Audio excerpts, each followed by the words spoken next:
Bonjour à tous. Dans ce dimanche matin, j'aimerais partager la suite de cette femme qui est une femme exceptionnelle, une femme de foi, Rahab. Cette foi de Rahab va être pour nous un véritable modèle et j'aimerais qu'on puisse vraiment s'arrêter sur ce modèle de cette femme. La semaine dernière, nous avons vu qui est Rahab, qui est cette femme de foi, qui est cette femme qui va démontrer sa foi par des œuvres. Et nous avons vu dans le texte de Josué au chapitre 2, nous avons regardé quelques verbes qui vont être parlants pour nous. Nous sommes arrêtés sur le verbe apprendre, le verbe demander, le verbe recevoir. Et aujourd'hui, nous allons nous arrêter et continuer, poursuivre avec le verbe attacher, ne pas périr.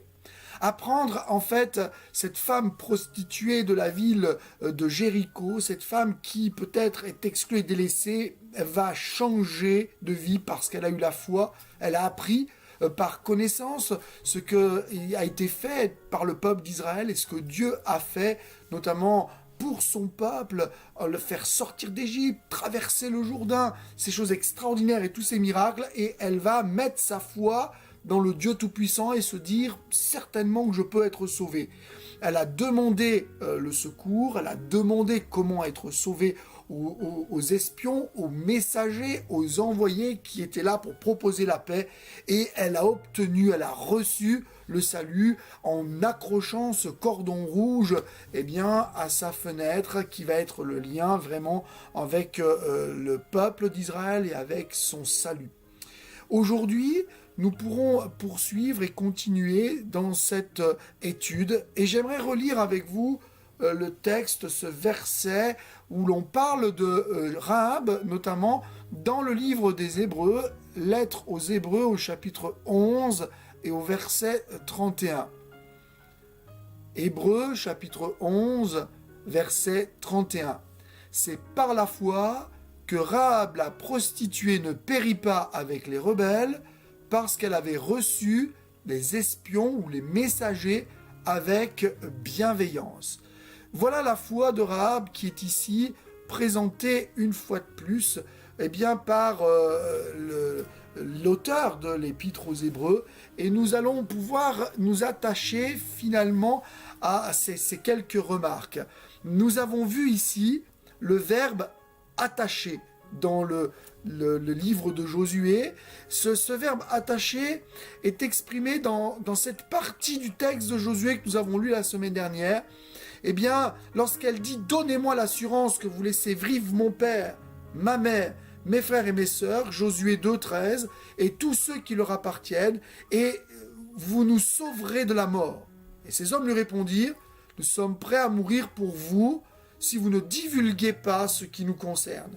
Et quand l'Éternel nous donnera le pays, nous agirons envers toi avec bonté et fidélité. » Elle les fit descendre par une corde, par la fenêtre, car la maison qu'elle habitait était sur la muraille de la ville. Et elle leur dit, « Allez du côté de la montagne, de peur que pendant 3 jours, de peur qu'ils vous poursuivent et vous rencontrent. Cachez-vous là, jusqu'à ce qu'ils soient de retour. Après cela, vous suivrez votre chemin. » Ces hommes dirent « Voici de quelle manière nous serons quittes du serment que tu nous as fait faire. À notre entrée dans le pays, attache ce cordon de fil de cramoisi à la fenêtre par laquelle tu nous as fait descendre, et recueille auprès de toi dans ta maison ton père, ta mère et tes frères. » Et voilà que Rahab va attacher, elle prit congé d'eux et ils s'en allèrent, et elle attacha le cordon de cramoisi à la fenêtre.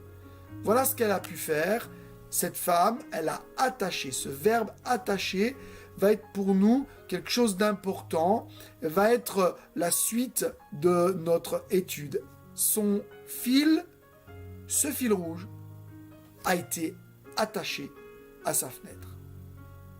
Et voilà que ce fil qui est attaché est le seul moyen de communication avec le reste du peuple.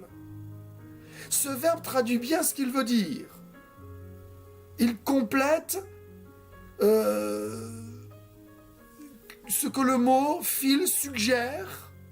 Ce fil sert à lier, à relier ce qui est séparé. Et donc, ce fil qui pend, c'est comme s'il y avait une liaison entre Rahab et le peuple d'Israël, avec ses espions, ses messagers. C'est le seul lien. Elle ne peut plus rentrer en communication avec eux. Ils sont loin, ils vont venir maintenant combattre, ils vont tourner autour, elle ne sait pas encore vraiment ce qui va se passer. Et le seul lien, c'est ce fil rouge. Ce qui va nous traduire un élément important de la foi. La foi véritable consiste dans un attachement, un lien qui paraît, comment dire, attaché à quelque chose d'invisible. C'est un attachement à Dieu, à Jésus-Christ, à son Fils. Un attachement à la vérité, à la Bible, à son Église. Ce verbe attaché a un sens tout à fait profond. Et voilà que, alors qu'il pense qu'il est attaché à rien, notre foi est attachée à quelque chose qui n'est pas visible. Et pourtant, ce lien, c'est une communion, une communication importante qui va montrer que nous sommes attachés à Dieu.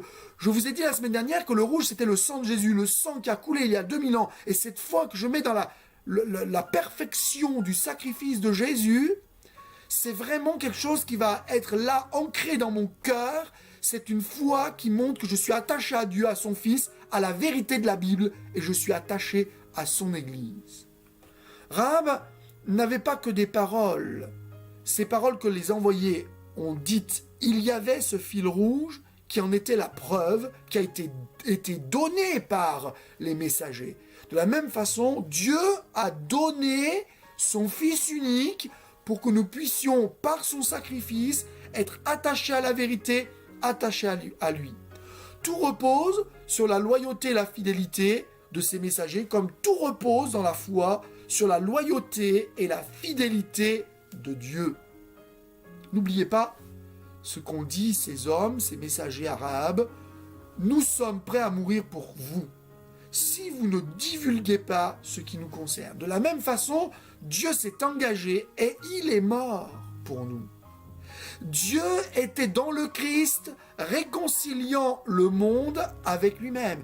Et Dieu a donc fait ce qu'il faut pour que je puisse être sauvé. C'est pour ça que Dieu a tellement aimé le monde qu'il a donné son Fils unique, Jésus-Christ, pour que nous soyons sauvés, afin que le monde ne périsse pas, mais que tous aient la vie éternelle. Ce verset est un verset fondamental. La croix qui a été dressée il y a plus de 2000 ans, eh bien, c'est notre source de salut. Le sang qui a coulé à la croix du Calvaire il y a plus de 2000 ans, c'est ce fil rouge qui nous rattache. Nous pouvons croire que Dieu est un Dieu fidèle. À plusieurs reprises dans les Saintes Écritures, dans la Bible, il est écrit que Dieu est un Dieu fidèle. Il n'est pas un homme pour mentir, il n'est pas un homme pour changer d'amis, il n'est pas un homme pour se repentir. Dieu est un Dieu fidèle. Et puis il y a ce dernier verbe, ne pas périr. Elle ne périt pas avec les rebelles. Hébreux 11, 31. Je pense que nous pouvons faire ce parallèle avec Jean 3,16 que je viens de citer.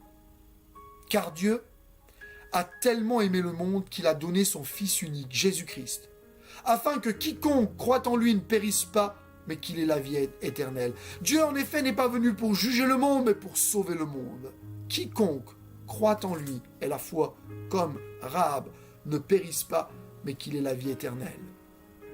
La Bible à la Colombe traduit Hébreux 11, 31 de cette manière. Elle ne périt pas, non pas avec les rebelles, mais avec les non-croyants, avec ceux qui n'ont pas la foi. Et on est tout à fait dans le thème. Si tu crois que Jésus-Christ est mort sur la croix pour tes péchés, que c'est Dieu qui est venu pour te donner cette véritable vie, si tu crois dans ton cœur, de tout ton cœur, tu es sauvé. Parce que la véritable rébellion, c'est ne pas croire. Ne pas avoir la foi. Marc, chapitre 16, verset 16. Celui qui croira et qui sera baptisé sera sauvé. Celui qui ne croira pas sera condamné. De la même manière que tous les autres habitants de Jéricho.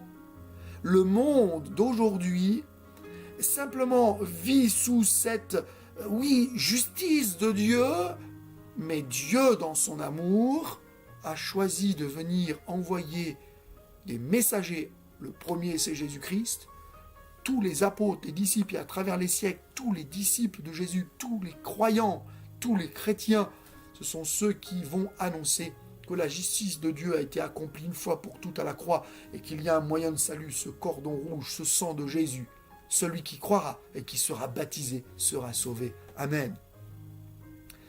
Il faut comprendre aussi pourquoi le non-croyant, c'est celui qui va porter le poids de toute la condamnation et la malédiction.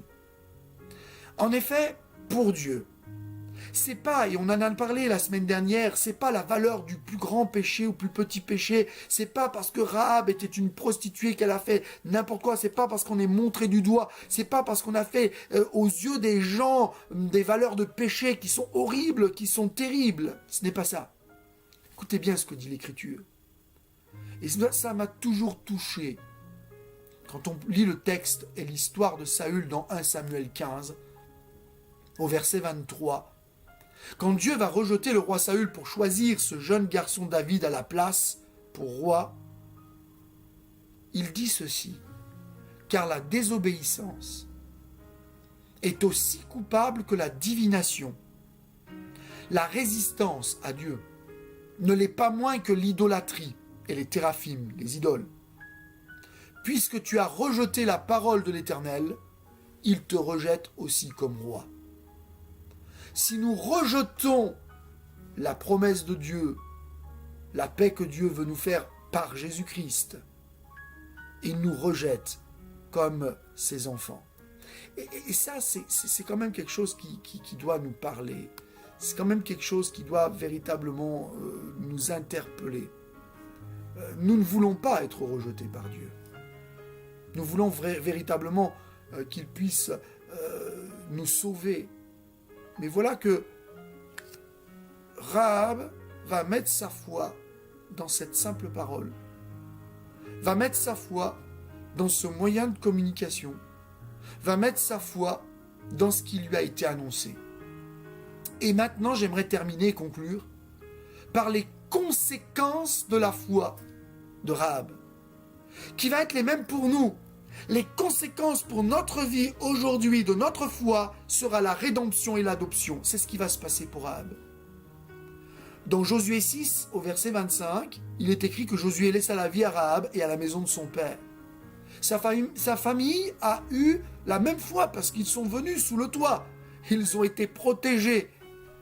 Même foi que la sienne. Et en obéissant à son tour aux consignes qu'elle a transmises. De la même façon, je peux sauver les miens.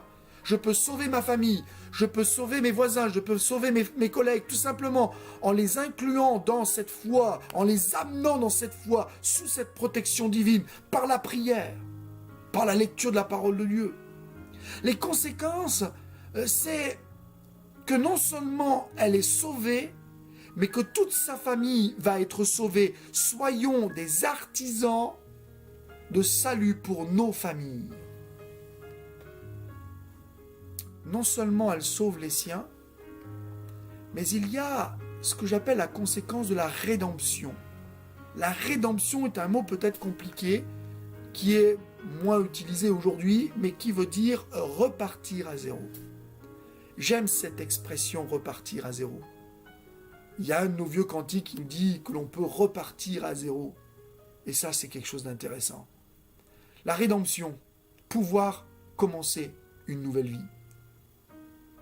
C'est pourquoi Jésus va parler à ce docteur de la loi dans ces termes pour bien montrer que la rédemption, c'est possible encore aujourd'hui. Repartir sur une nouvelle vie, repartir à zéro. Au Jean, chapitre 3, verset 3, Jésus lui répondit, en vérité, je te le dis, si un homme ne naît de nouveau, il ne peut voir le royaume de Dieu. 2 Corinthiens 5, 17. Si vous avez une Bible que vous pouvez souligner, mais apprenez-le par cœur, surlignez-le.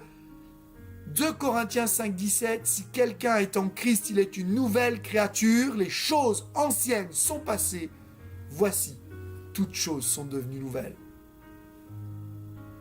Et puis cette parole que l'apôtre Paul et Silas vont adresser à ce gardien de prison qui est là, qui veut se suicider, qui est dans la détresse, ils lui disent « Crois au Seigneur Jésus et tu seras sauvé, toi et ta famille. » Et au verset 33 de Acte 16, il est dit que le geôlier les prit avec lui à cette heure même de la nuit. Il lava leurs plaies et aussitôt il fut baptisé avec tous les siens. Repartir à zéro. C'est ce qui va arriver à Rahab. Cette femme, largesse, qui va s'ouvrir à une nouvelle vie encore plus large et plus abondante que ce qu'elle a vécu. La rédemption, c'est aussi effacer le passé. Voici une nouvelle vie, voici une nouvelle identité, voici un nouveau peuple. Voici une nouvelle page blanche sur laquelle je vais écrire les choses que j'aurai faites avec Dieu, ces œuvres de la foi. Ce n'est plus la chair qui va devenir mon dictateur et qui va me dicter ce que je dois faire. Ce n'est plus la chair qui va me mener par le bout du nez, qui va essayer de me donner un petit peu d'espoir ou de joie. Non, c'est l'Esprit de Dieu. J'ai laissé la chair pour venir dans le pays, le peuple de Dieu, qui est dirigé par l'Esprit de Dieu. C'est une nouvelle vie qui va s'ouvrir sur ce pays de Canaan. C'est comme une vie dans le ciel, parce que symboliquement, le pays de Canaan, c'est le ciel. Ce pays qui a été promis, le ciel qui est promis à tous ceux et celles qui ont la foi. La Bible nous dit dans le livre de Josué qu'elle a habité au milieu d'Israël à partir de ce jour-là. Cette foi intègre qui va être particulier au peuple de Dieu, à ceux qui la possèdent, tout comme Rahab, avec cette vie nouvelle qui va s'ouvrir sur elle, où elle n'aura plus la honte du péché, parce que le sang de Jésus-Christ a effacé tout péché, ce sang de couleur rouge. 1 Jean 1,7. Comme il est lui-même dans la lumière, nous sommes mutuellement en communion avec lui, et le sang lié avec lui, et le sang de Jésus, son Fils, nous purifie de tout péché. Nous sommes maintenant en possession de cette nouvelle chance, la rédemption. Nous pouvons écrire quelque chose de glorieux, quelque chose que même nous n'imaginons pas. Parce que Dieu, dans son plan, veut te permettre de tout effacer, de te permettre de vivre quelque chose de nouveau, de glorieux, quelque chose que tu n'imagines pas encore. C'est finalement cette adoption. Normalement, elle ne pouvait pas faire partie du peuple d'Israël. Mais elle a été adoptée.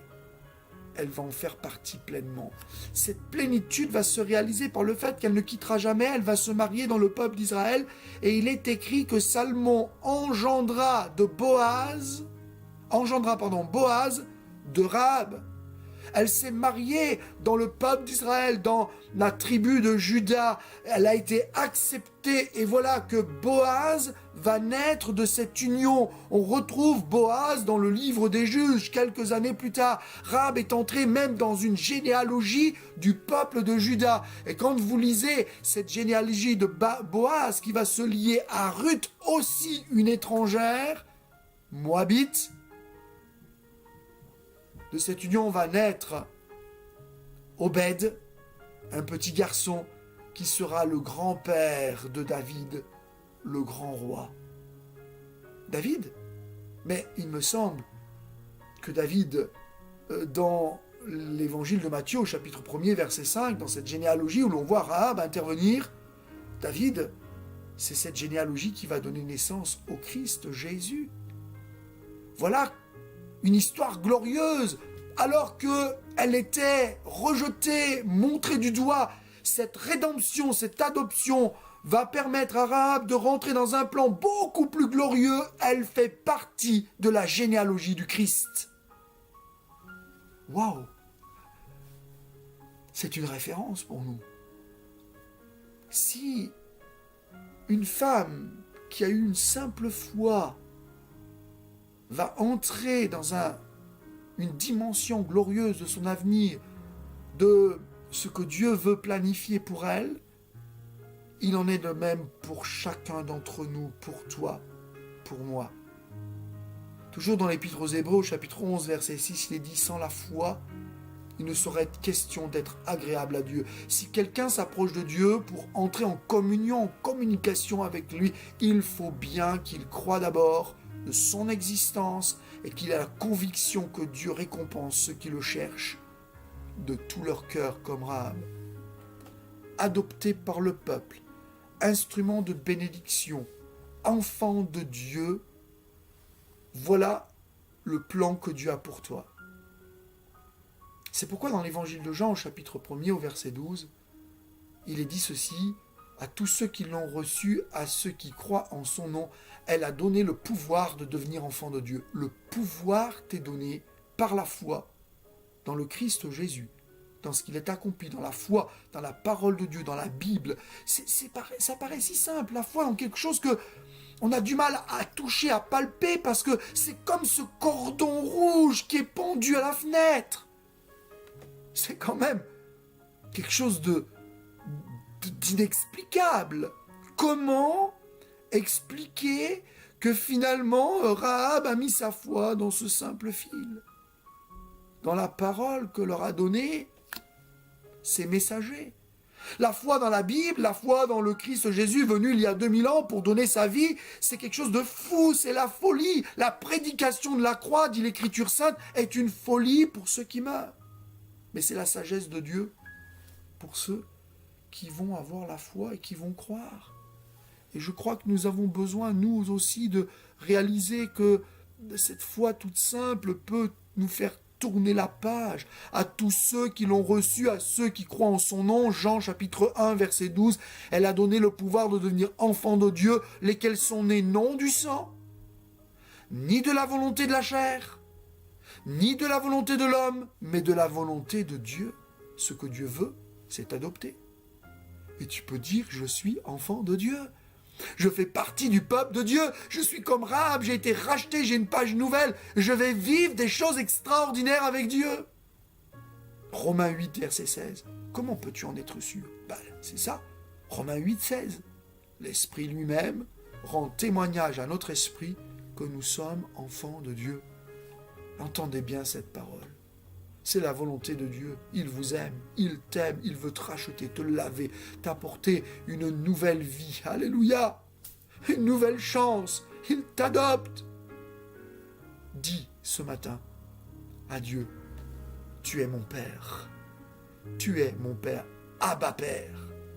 Romains 8, 15. Et vous n'avez point reçu un esprit de servitude pour être encore dans la crainte, mais vous avez reçu un esprit d'adoption par lequel nous crions Papa. Abba, c'est de l'hébreu, mais ça veut dire papa, papa, papa. Tu peux dire à Dieu Papa. Rahab a eu la foi, certainement communiquée par ses explorateurs, ses évangélistes. Elle a communiqué à toute sa famille. Elle a été un instrument pour le salut des siens. Mais aussi, elle a été un instrument béni pour le peuple de Dieu, cette nouvelle famille, parce qu'elle fait partie de ce plan de la généalogie du Christ. Mais toi aussi tu peux vivre ces choses-là. Ce n'est pas que pour Rahab, toi aussi tu peux expérimenter ces choses extraordinaires. Toi aussi. Ah, si tu pouvais voir combien Dieu t'aime à travers l'Écriture sainte, à travers la lecture de la Bible, si tu pouvais connaître ce que Dieu veut te donner jour après jour. J'aimerais tant que tu puisses le découvrir. Prie quelques instants avec moi et fais peut-être cette prière pour repartir à zéro. Prions ensemble. Notre Dieu, notre Père, merci pour Jésus-Christ et pour le don de ton Fils. Nous pouvons mettre notre foi aujourd'hui dans ta parole. Pardonne tous mes péchés. Oui, je crois dans le sacrifice de Jésus. Oui, je crois que le sang de Jésus-Christ me lave de tout péché.